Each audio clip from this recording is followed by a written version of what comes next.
What a beautiful kay nga Dios nato mga kaigsunan. What a wonderful kay nato nga Father. He is a Father nga naga-rejoice with those who rejoice and naga-weep with those who weep. Siya ang amahan nga nagahilak uban sa nagahilak, and He is a Father who rejoice, naga-rejoice kauban sa naga-rejoice. Kinsa ba nagalipay karong gabi una? Kinsa ba ang masulubon karong gabi una? You are not sad, you are not grieving alone, you are not mourning alone. Father, Abba, He is with you. Where you are, He is with you. Ingay mo tapad kauban kaniya. Uban siya nimo. He is with you. Thank you, Lord. Kinsay nalipay nga atong amahan duol. We don't worship a distant God. We worship a God who is closer than you could ever imagine. Closer than you could ever think. He is closer to you than the person sitting next to you. Duol kayo ang Dios. But in our mind, layo gid ang Ginoo, no? Layo gid siya. Mo ganang atong nasilsil sa atong alimpatakan nga layo kay Ginoo. It reflects in the way we live and the way we pray. Murag yung layo ang Ginoo pero mura lang dili na tinuod. Amen. Ina mo tapad duol. Duol ka sa Dios. Duol ka sa Dios. Okay?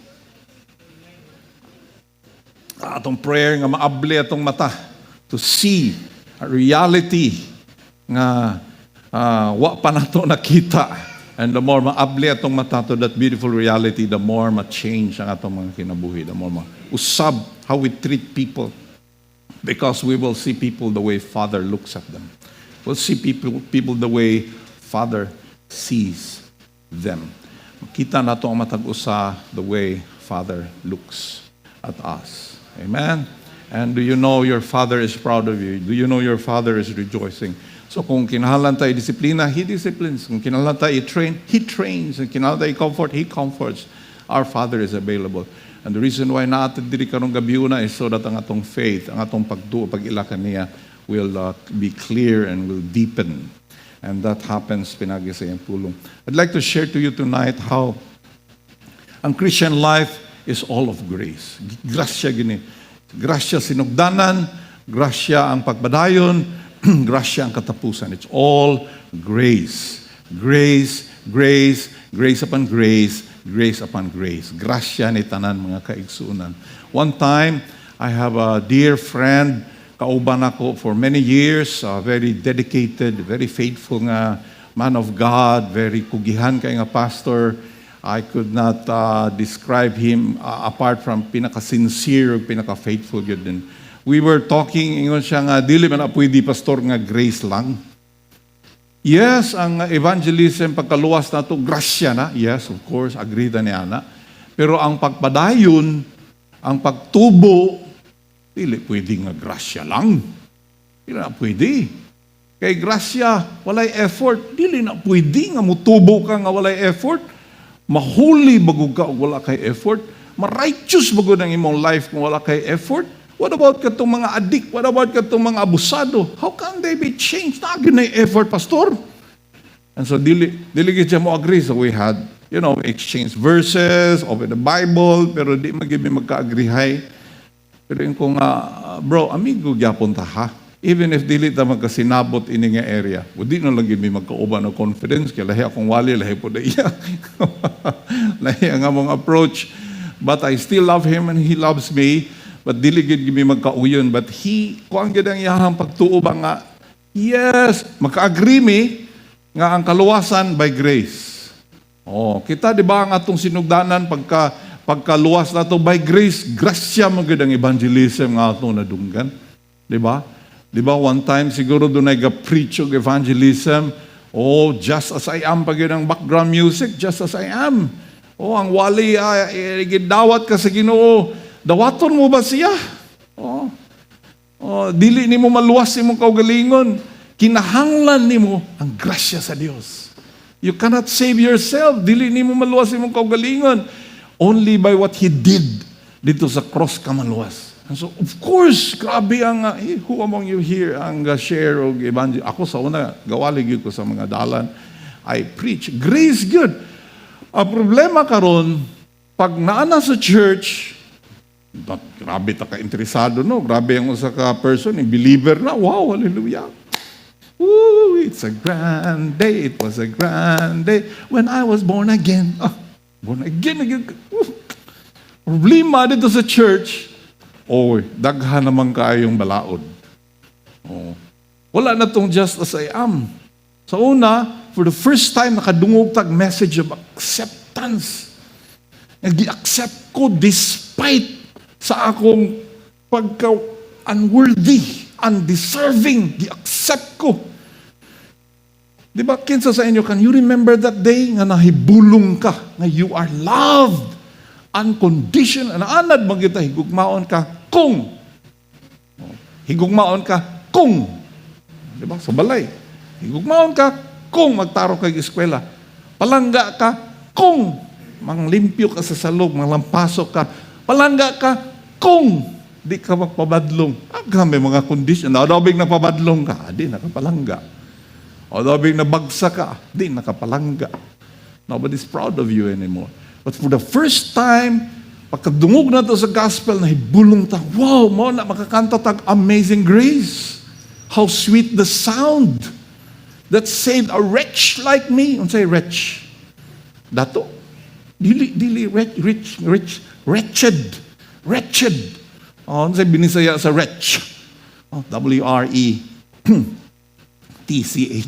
Wretched. Kanang, wag bag, ngilad gyud kaayo. That's who we, muna ta. Iluwas ta. And so, grabe.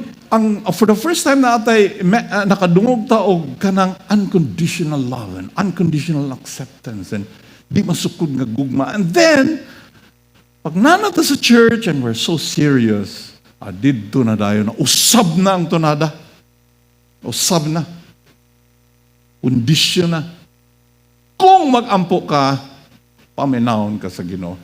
Kung dili, di ka tagdon. Kung muhatag, daghan na ba? Daghan ng if you give your tithes. Pero pastor, nag-tithe naman ko, nag-offering ka. Ay, wala pa. Pag-offering. Kaya kung dili ka, tagdun sa Ginoo. Di gani ko maampo para nimo. Na kay di ko mag-pray. Kaya kung Ginoo na'y nagtunglo nimo, ano mag-ampo mo ko nimo? Uyaw ka. Di ba kadungog mo na? Mga pastor, wali. Kinsa sa inyo din nga na ay financial need pero di ka ka-tithes. Di ko mag-pray nimo kay Ginoo mismo nagtunglo nimo niya ako no mag-pray. Nagka-contradict mis Ginoo. Can you imagine how brutal that sounds? Pero wala lang sabi na ako, just as I am. Ang lahi na ni, sa una to karon, nanana ko sa church, it's now by law, it's now required, compulsory ni siya, conditional na ang tanan. And so there is this very twisted and very perverted kayong view of the Christian life, mga kaigsunan. And this is the same error nga si Paul na concern kayo. You can read the book of Galatians, ang letter ni Paul sa Galatians, you can see ang kalagot ba, naglagot si Paul. Lagot siya, nagsuwat siya, grabe. Look at Galatians chapter 3. Galatians 3, dito sa verse 3, mga kaigsuunan tonight. Look at Galatians 3, verse 3. Are you so foolish? Unsay pagbinisaya sa are you so foolish? Del, unsa ano pagbinisaya ng are you so foolish? Kinsay kabalo magbinisaya ana? Ay Ilonggo. Wapo man sa Ilonggo no kay malumanay pagkasulti no. Malumanay ba? Sa akin yung Bisaya, pinasingka ang pagkasulti. Unsa na pagka, Ma'am Grace, unsa na pagsulti sa Ilonggo ng are you so foolish? Ha? Why di ka na turiring? Why ka na buing? Sa Binisaya, wag ka na buang. Maglaing kayo pa minahon sa mga namalikas ka, pastor. Okay, Bisaya, rin ako ng are you so foolish? Are you so foolish? Foolish? Say foolish. Nasa PNP? No, di na. Police. Are you so foolish? Unsay naka-concern ni Paul, mga kaigsunan? Are you so foolish? After beginning by means of the Spirit, are you now trying to finish by means of the flesh? Nagsugod ka by means of the Spirit. Nagsugod ang imong Christian life by means of the Spirit. Pamuhat sa Dios. Balaan nga Espiritu. Karon, naningkamot ka nga padayunon, nga muhamtong ka, nga mabag-o ka, nga mutubo ka, mabalaan ka by means of the flesh. Nagsugod ka by means of the Spirit. Are you now trying to attain your goal by means of the flesh? Well, then, mo na yung contradiction, mga kaigsuunan. And if you read verse 1, 2, mas klaro din ang argumento ni Paul. No? Ingon sa verse 1, look at verse 1, you foolish Galatians. Mga taga-Galatia, dito ni modern day Turkey, no? That's used to be the region of Galatia. You foolish Galatians, who has bewitched you? Before your very eyes, Jesus Christ was clearly portrayed as crucified. Kinsa may naglamat ninyo? Gilamat, bewitched. Bewitched is giilad ba na ay nagyamyam siguro unsa ba? Kinsa may naglamat ninyo? Before your very eyes, giklaro ko man og explicar ang cross. Jesus Christ crucified. And then verse 2, ingon siya, there is a verse 2. Look at verse 2. I would like to learn just one thing from you. Did you receive the Spirit by the works of the law or by believing what you heard?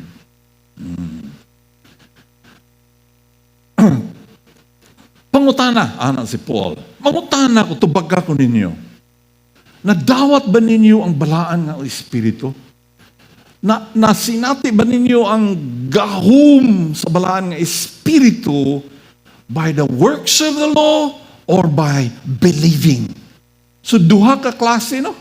Kasi sila naalaman sila sa works of the law. Ang mga taga-Galatia, mga kaigsuunan, na engross kay sila with tumano na to tanan nga mga kasuguan. Tanan kasuguan. Grabe nilang pagtuon sa Biblia. Unsa pa sugo diha? Kay tumano na po, tumano. Grabe nga obey. Paul, kanindot ba niya? Nga naman sa kumang ka? Uy, lamang patuli. Uy, wabe uso. Dito sa unang panahon, di man na sila kapatuli. Niya nabasa man na nila, covenant nga, kinala yung circumcise. Mo na mabasa ni mo dito sa Galatians chapter 5, ang circumcision. Kaya mga pisot, mga taga-Galatia.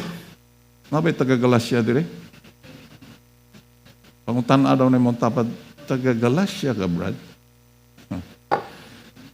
So, ang requirement, circumcise. So, moto, yung mong basahon chapter 5, nasuko si Paul, siya kung magpa-circumcise mo, you've fallen away from grace. Been alienated from Christ. Oh, nailang na mo kang Kristo. Nahimulag ka mo sa grasya. Ay mo ging anak. Rabi, kung karon siguro to, kung na doktor o makadungog, Paul, Pastor Paul, pasagdi ka na nga matuli na, may gray matuli na, kay, salamat na kay patuli na. Pero ano, what's the issue? Ano nasuko si Paul? Kaya nga naman, did you receive the Holy Spirit by obeying all the law or by believing what you heard? So you go on reading.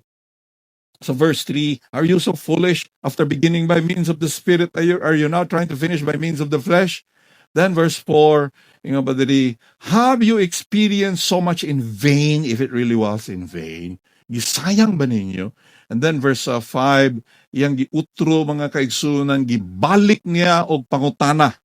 So again, I ask, does God give you His Spirit and work miracles among you by the works of the law or by believing what you heard? Namuhat ba ang Diyos because you deserve it? Namuhat ba ang Diyos kay grabe mo kaangayan, panalanginan? Nga makapanghinambog ba mo, ay, ako no, my gani, kay natuman ako tanan, natanawa og. Nalanginan ko sa Ginoo. Ano si Paul? Did God do all these miracles? Did God do all these wonderful things? Ipang bag-o mo, ipang transform mo. Did God do that because you obeyed all the law or by believing what you heard? Kasi ito bagaan ni mga kaigsunan. How did you receive salvation? It's by believing what you heard. What did you hear? Sa verse 1, Jesus Christ clearly portrayed as crucified. Iklaro gid sa mensahe ang pagkalansang ni Kristo sa cross kung saan na-accomplish ni Jesus dito sa cross. Hello? Kinsay nalipay nga giluwas ta, dili ta nga yan, we don't deserve, we have not earned it, you don't earn, gitagaan ka sa dili ang ayan sa imo. Mura kang nagtrabaho ba sa kaadlaw? No, like itong parable ni Jesus, no? Nga ang anay usa dito nga nag-report, usa na lang ka oras ang ting trabaho, mag-off sa alas 5, alas 4 ni report. Pag sweldo kay full day, isweldo anong full day nga salary. Reklamo tong nagtrabaho sa buntag. Sir, ano pa daming sweldo, sir? Kaniya raman mi dili, sir. Usara man na siya ka oras. And so, ang owner of the field, kasi nga nung musuko man mo sa akong generosity. Our Father is generous. He gives you what you don't deserve. In tapad, He gives you more than you could ever deserve.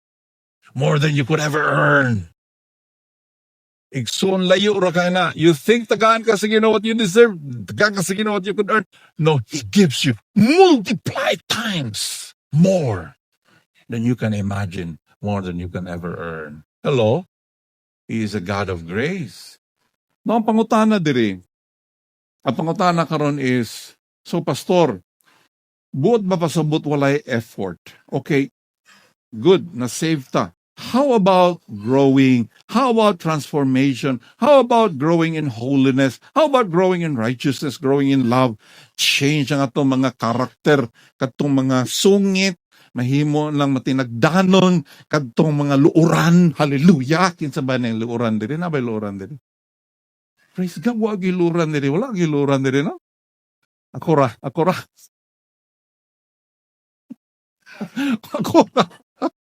Inay mo tapad, wala luuran diri ako ra. So ang luuran, luod na. Ang luuran, hallelujah, di na ma-offend. Dili na masilo. So doon ay transformation. So una dali magdinumtanon karon mapasayloon. How do we go through that? Kung grace man din na pastor, you're saying ganiha nga it's grace sa beginning, grace all the way, grace ang pagpadayon. Unsaon karon pagbago pastor? Now here's the problem. We misunderstand grace. We think ang grace is magpatara lang ka diha, magdupa lang ka diha, doing nothing. Grace is this beautiful invitation to walk with the Lord. And look at the verse before this. No, this is Galatians 3. Kung mabalik ka 1 verse or 2 verses dito ka sa katapusan sa chapter 2, look at verse 20, the last verse chapter 20, chapter 2 rather. Chapter 2 verse 20 and then verse 21. I have been crucified with Christ and I no longer live. Iksuon, mauni siyang Christian life na hiusa ka kang Kristo. Pero pastor, di ba nindot nga doctrine ang grace? Dili na doctrine. My Lord. Well, we need doctrine. Our doctrine is a person. It's not a bunch of list of to believe, what to believe. No.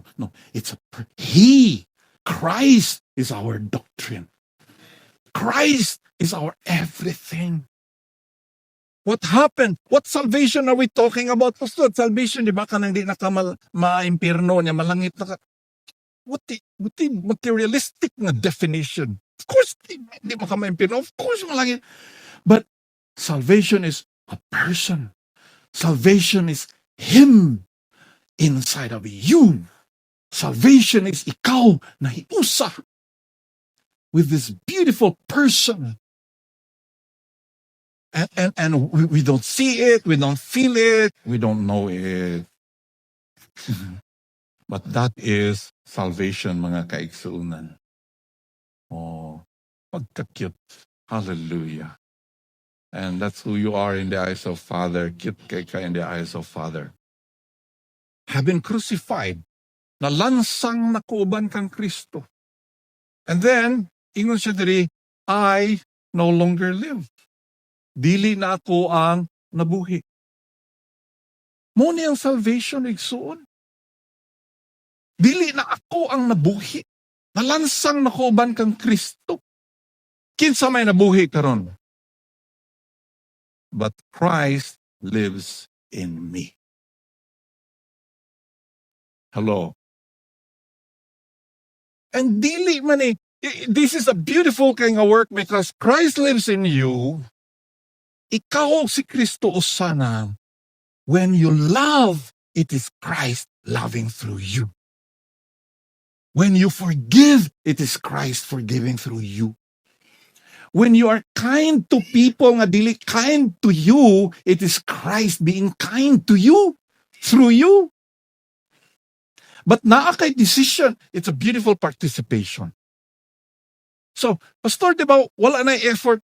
No, naay effort, but dili tong self-effort, this time it is Christ effort. It is a unified nga effort. Dili ikaw, kundi si Kristo ug ikaw. You make a decision, naatay decision, dili man ta robot. We make a decision to obey. So when I help somebody, kabalo ko, it is Christ helping through me. Dili ko maningil. Dili ko mayon ikaw na kay utang sa kuwa. Gitabangan ta ka na kay utang. Wala man kay utang kabubuton. Mangki business na ko ingana manggaling. If there's somebody helping you ingana ang motibo, ayaw dawata na nga tabang igsuon, please lang. Kay magapos ka sa liong. You'll be tired, manipulated. But ang tinuod nga gugma, it's a person loving because kabalo siya, it's Christ loving through me. So when I give, it's Christ giving through me. Dili ko makapanghinambog nga ako may pinakadakog donation dili guys. Dapat ibutang ako ngalan sa bangan ako pinakadakog dili. No, it does not matter anymore. All that matters is it Christ or is it not? Because if you know it's Christ in you, then He gets the credit, not you. Unsa naman ka crucified with Christ, na lansang nakauban kang Kristo. So wala na ng self, kanang mga defensive bitong kaayop. Kanang bitong mga kinaiya bitong grabe ka defensive ba? Na-offend man ko. Uy! I-prove na ko nga sayop ka. Mubo kay kag pananaw sa ko, i-prove na ko nga sayop ka. What is that? Kung kabalo ko nga patay na ko, who cares kung tamay ko? Who cares kung look down ko? Who cares kung criticize ko in a very unjust way? Because I know I'm crucified. You know, one of the stories nga, di na ko malimtan is the teaching of a person who lived in the 4th century, an Egyptian monk, Abba Macarius, or Father Macarius. He was one of the desert fathers. One time, doon na usa ka batanong lalaki ni duol kang Abba Macarius, yun siya nga, tudloy ko how to live na makapahimaya sa Dios. And so ingoning si Macarius of Egypt, adto dito sementeryo. Balikasa ang mga patay dito sa sementeryo. Labayag bato ang ilang mga pansyon. Lakaw. Balik ang pagkataod-taod ng mga batanon. Aba, akong gibuhat. Gibalikas na ko ang mga tanang balikas. Akong gibisinggit dito sa aminteryo. Gipanglabay pa na ko bato ang ilang mga lubnganan. O niya, unsa ilang tubag. Wala may tubag. Balik dito o dahiga silang tanan. Tanan klase nga mga complement, tanan klase nga mga pagdaig. Adto dito. Lakaw. Totoo, balik siya. Aba, gibuhat na ko. Tanan mga pagdaig akong gisinggit. O niya, wala mang kitubag. Be like the dead. Learn from the dead. Kung kabalo ka nga patay ka, and somebody looks down on you, kung napagana mo iral pagani ng nakalimot sa co-crucifixion. Oh. Kung napatay ka uban din niya, na-offend you po ba? Nain mo tayo si Pastor Reggie, good ka nang. Wala gyud ko niya gi-shake hands ni anak ko niya, wag gyud siya ni ko. Sakit kayo. Tabaga, napaday na, unsa man na zombie? Nabalik pa rin ang old. Hello. I am crucified with Christ. Kung nakita gid ni nato bitaw, kung nasabtan nato ni your union with Christ, nalansang na to, crucified na to. Lisod ka ita masilo. Lisod ka ita i-offend. Hello. Lisod yung kayo. How can you be offended? Crucified naman. But if ever mo balik gani na mga pangluod, mga kahiubos, mga offense, na balik-balik, remind yourself, I am crucified with Christ. And it's no longer I who live. Who lives in me now? My Lord lives in me. He is the one who lives. And when I make a decision to forgive, it is Him forgiving through me. When I do that thing, katong tao nga lain kay tinagdan akong gihalok dito, akong gigakus dito, akong gismilean dito, makaingog ko, Lord, ikaw gyud to, Lord, kay di gyud to nako mabuhat on my own. You see, Christ is your love. Christ is your ability. Christ is your wisdom. May bulong ka nga nung nakay kaalam. You're facing a problem, mahibulong ka nga nung naakay kaalam. Hallelujah! Si Kristo ang imong kaalam. And this is why it concerned Paul so much. Imong basahon ang Galatians, suko siya mga kaigsunan, kapilago nagibalik ng foolish. Binisaya pa, buing. That was so strong words, Paul. Why do you use so strong words? Because ang palangga kay ni Paul ang mga kaigsuonan dito sa Galatia. And he was so burdened. When you walking nga you began by the Spirit, you began by grace, you began nga nakasabot mo, you're helpless, you can't do anything by yourself. It is God doing all of this. And then, wingon mo nga, ay, gwapo ng grace nga starting point, nindot kay na starting point, hallelujah, finish work, sinugdanan na mga kisunan, pero ay, pabilin sa sinugdanan. Nindot paminawan po, no? Teaching ba? Praise God, ni agit tanan pagka grade 1. Tanang grace, grasya, finish work, grade 1 na. All right, now let's proceed sa atong pagka grade 2 o grade 3, ang hantod, ma-high school ta. So, Pastor, biyaan dito natong ayaw pagsigig pa. No. It's grace from the beginning, grace grade 2, grace grade 3. All the levels, all the stages of the Christian life, it's grace upon grace, grace upon grace. You never stop needing the grace of God. Walay punto sa imong kinabuhi, maski pagpila na kakadikada ng alagad sa Ginoo, never good na nga punto nga makaingon ka, okay na ko Lord, di na ko nakinahanglan nimo, kaya na nako ni. No, never. If naana sa imo karon igsuon, please realize, every moment of your life, you need His grace. You need Him. You need Him now. You needed Him back 20 years ago, 30 years ago. Gikinahanglan nimo siya. You needed Him so much. How about now? Oh, you need Him more than ever before. Hello? Never na nga natay self-sufficient sa kaya. Mature naman ko karon. Okay na. Okay na ko. Hamtong naman ko karon. Kaya na ni. No, it's the reverse. It's the opposite. Ang tao, pag baby pa, needy kaya na ang baby. Di ba na, makakaon og din mo, di magani makalakaw ng anak nila. Na Rosel, dili, tao naman, so needy. Kaya ba, baby pa man. Pagkadako na, magdagandagan na, mo, lakaw na di man ang hidno. God forbid. Saan naman to? Independent na. No, that's the sa physical, sa human. But sa Ginoo lahi. The more mature are the more dependent on the Lord. Because the Lord intends to reveal and manifest, express ang iyang brilliance, ang iyang intelligence, ang iyang wisdom through you. Hello. Mahimo kang expression of the wise God, the brilliant God, the genius of God will operate in your life. The more you depend on Him, the more ang iyang brilliance, ang iyang wisdom magmanifest sa imong life. So it's being one with Him sa iyang crucifixion and being one with Him sa iyang resurrection. Nahiusa ta sa cross. Nahiusa ta. And it's an everyday thing. Pag mubalik ganin ang mga karaan nga mentalidad nga noon ang ako yun ang indicator na kung ng offense yun. Anag yung offense. Sure yun na nga indicator. Oy, ano man kaching? Ano na offend man kaching? Look to the cross.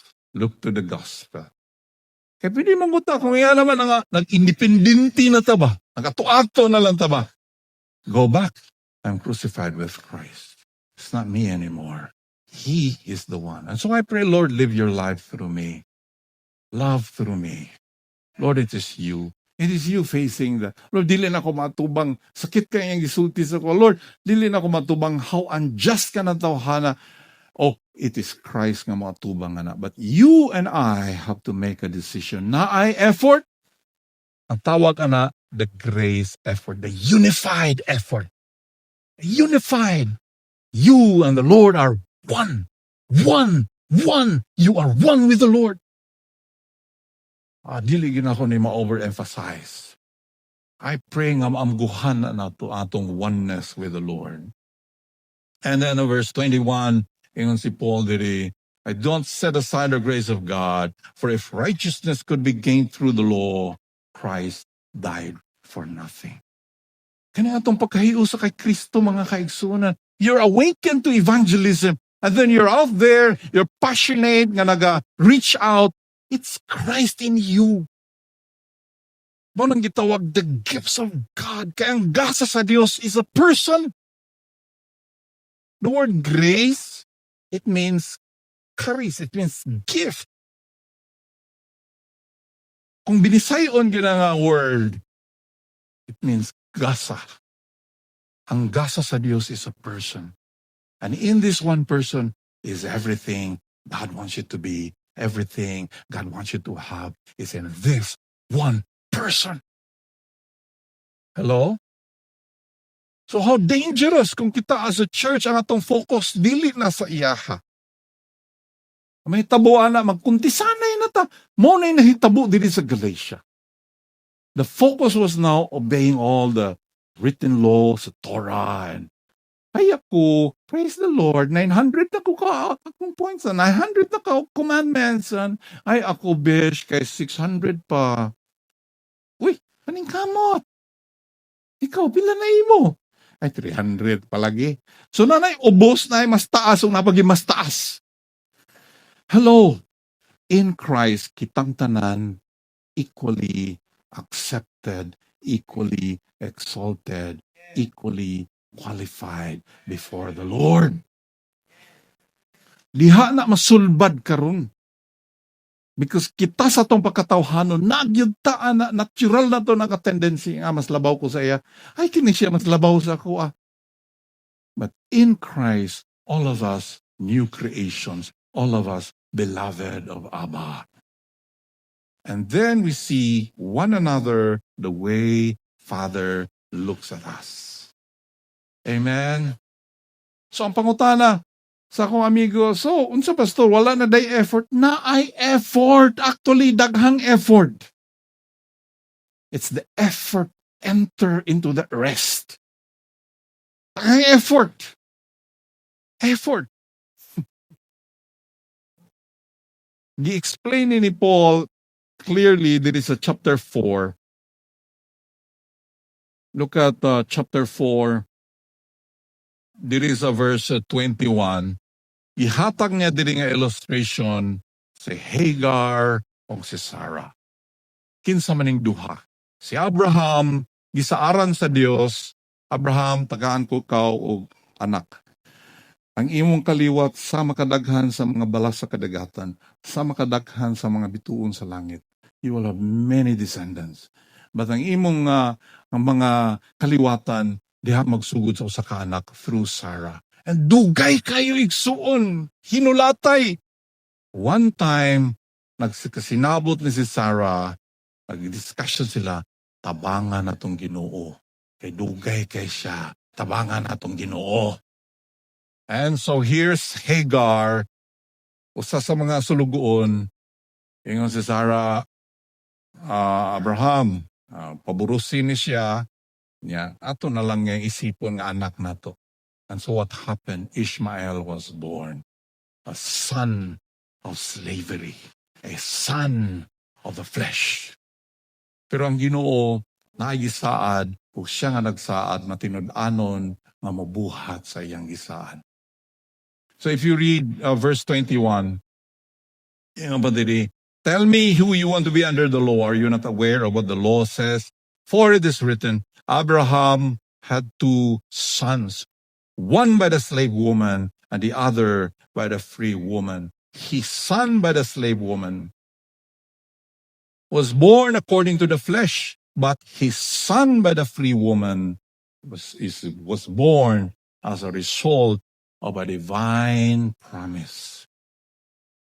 Duha ka paagi pag kinabuhi. Mahimot ang Hagar nga paagi or Sarah.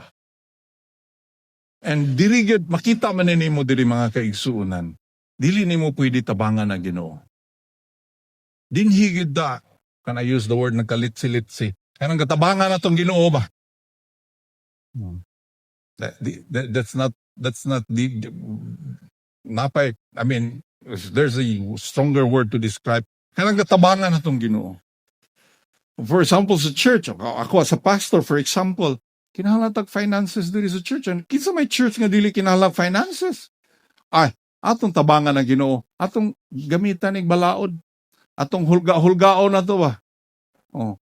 Pwede na to, gamitan na to mga verses, i-manipulate na to. Pwede gina na to buhaton, and some churches do that. Pwede sa pulpit iwali. O, tanawa tong mga nagsupak kang Moses, gilamuy dito sa yuta. Mga sons of Korah. Nabay versa na, no? Katong nag-rebuild itong mga kaliwat ni Korah, gilamuy sila sa yuta. So, magwali din si pastor. So, mga igsoon, kung kamo, naranan ninyo. Lamyon mo si yuta kung magsige mo panlibak sa pastor. Pwede ta ginabuhaton. And then, di mo muhatag. Dito na. Singlon nga po na sa ospital. Ma-hospital mo, magkasakit mo, matunglo mo. May pagdiri na sa church ninyo ihatag. Kaysa dito na ninyo ibayad sa SPMC o sa asa nga mga ospital kaya magkasakit-sakit mo. Di mo muhatag, matunglogin mo. Gasto mangyapon mo. Dili na lang, hatag na lang. Unsa man na mga kaigsunan? So transactional. Unsa man na siya? But that's ginatabangan ang Ginoo. The Lord promised to prosper.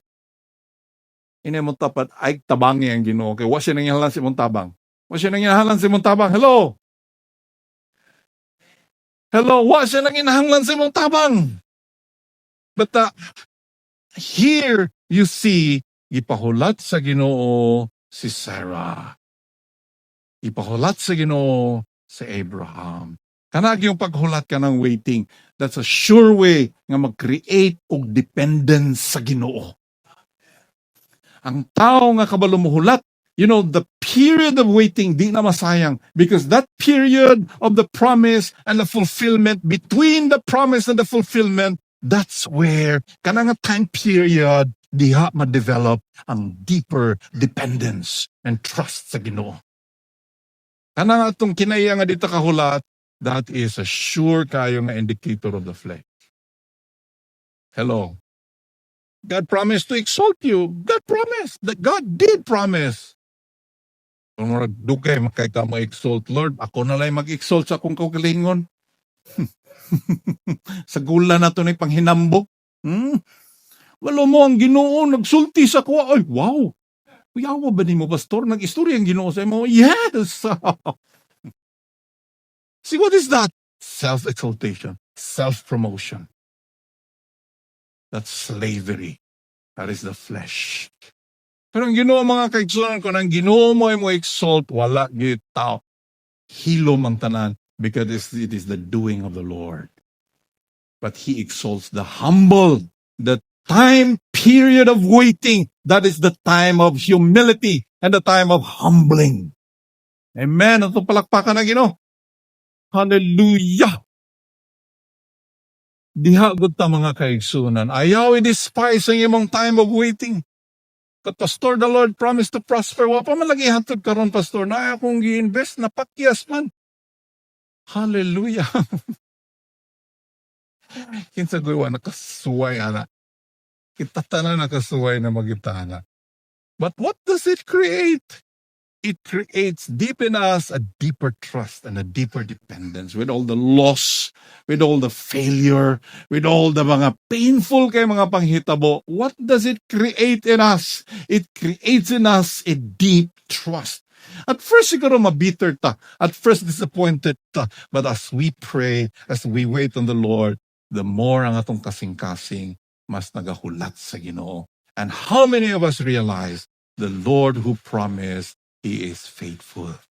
The Lord who promised, He is able. The Lord who promised, He will do it in His time. In His time. Ayaw tabangi ang Ginoo. Inay mo tapat ay tabangi ang Ginoo. He doesn't need your help. But then also, going back to what I said, ang Christian life, dili na pasabot nga kanang naang magpatara na lang kaniya nga wakay buhaton. Kay grace man day, Pastor, no? Wala day buhaton. No, actually, it is you and the Lord doing together. Lahi nga doing. Lahi ni siya mga kaigsuunan. Because the Lord will awaken your heart. If somebody na hearts of children, it's the Lord nga nag-awaken sa iyong kasing-kasing. It's the Lord doing nga nagapamuhat diha. When that person nag-minister sa mga bata, it's the Lord nga nagapamuhat sa mga bata. And that person should not look down on others. Ikaw ba, wag yung kagatabang sa mga bata? No. Ikaw man ang gi-awaken. Wala man ang siya gi-awaken na. Because probably the Lord is awakening that person to another thing. So some of us awaken kita sa evangelism atong heart. Oh, we're just so full of passion to see the lost saved. Dapat dili ta mo look down atong uban nga wala pareha sa atong passion. Because the Lord is awakening us, and some lahi ang ilang awakening. Lahi ang ilang calling, lahi ang ilang gifting. Amen ba na? But each one na atay calling, each one na atay gifting. Amen ba na? Inay mo tapad na kay calling, na kay gifting. Thank you, Lord. I'd like to close very quickly aning translation of Matthew chapter 11, verse 28, 29, and 30. Here, the Lord was telling ang naminaw sa iya, are you tired? Are you burdened? Ikapoy ba mo? Come to me, I'll give you rest. And then He said, take my yoke upon you and learn of me. Now, sa ila magod mga kaigsunan, lahi sa tuwa, kaya nga itong yoke, tag-isa raman ka mananap ang butangag yoke. Kabaw. Isa ra ka kabaw, butangag usa ka yogo. Yogo ka na sa liog. But it's an instrument of work. Sa ila mga kaigsunan, duha ka ox o duha ka baka, magdaro, usa ka yoke. Two ka ox yoked together.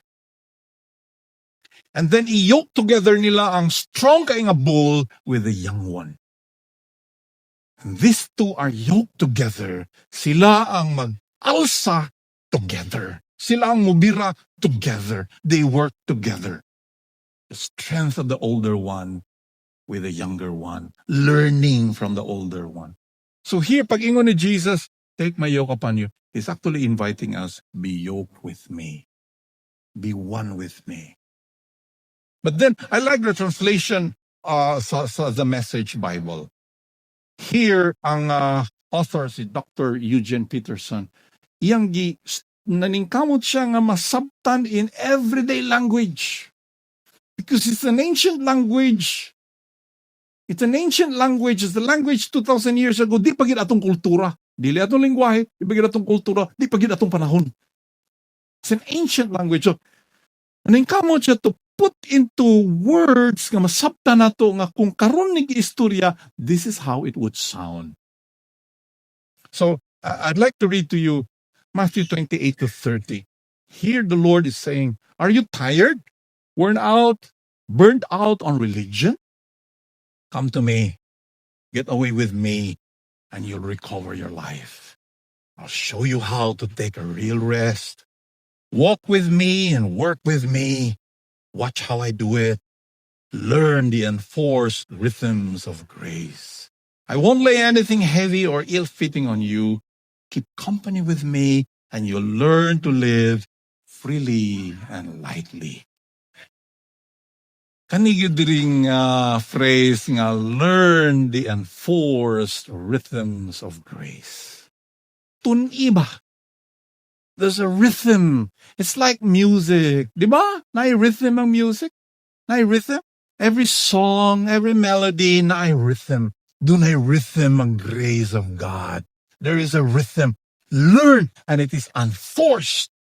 Dili pinugos ba? Unforced. Hindi mo tapat unforced. Unforced.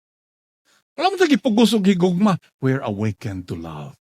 Wala man tagi pugusog serve. We're awakened to serve. Wala man tagi pugos nga mahimotang generous kay mga giver. We're awakened! Hallelujah! Awakened. Learn the unforced rhythms of grace. What a beautiful kind of statement. Amen, mana? Wow. Can I ask you to pray for me, for one another? Pray for me, son. Pray for me. I need your prayers, please. I need your prayers. But pray for one another. Sige daw, let's find a partner. Basig na burnout na yung mga kakapoy, worn out, over-fatigued, ikapoy, gibugatan. And the Lord is saying, come, I'll give you rest. Because I'm your strength. I'll give you rest because I am your love.